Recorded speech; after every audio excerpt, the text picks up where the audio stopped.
Hey everybody, I'm Dan. Welcome back to the channel. Let's get right to it. We've had some hellacious weather here. We had this super ice storm just crippling so many parts of the eastern US. We have the possibility of another storm hitting the Northeast this weekend. And we just wanted to give you a tip that, well, Mary and I were talking. We haven't seen temperatures this cold in a long time. And we saw in the news this evening that a lot of people have had their water pipes freeze because they lost power or just it was so darn cold in the house they couldn't heat it up and the pipes froze.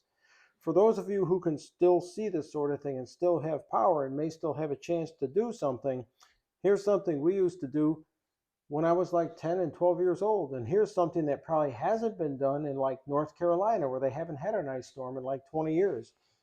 We used to crack our water out of our faucet just a little bit because running water doesn't freeze. And sometimes people don't think to turn on water in their water pipes so that the water can circulate in the pipes.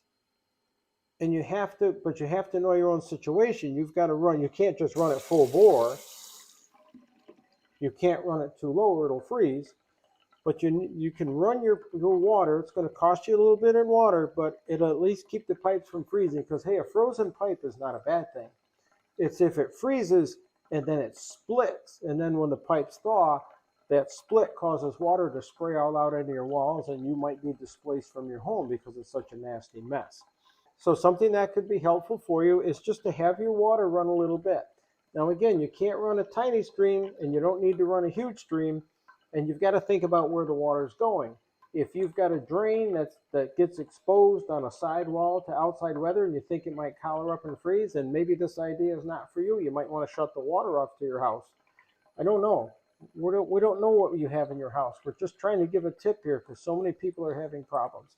But if you let it run like this, you might want to do it in your kitchen. You might want to do it in a bathroom. In a place where it's really cold in your house is generally where you want to keep water moving in your pipes.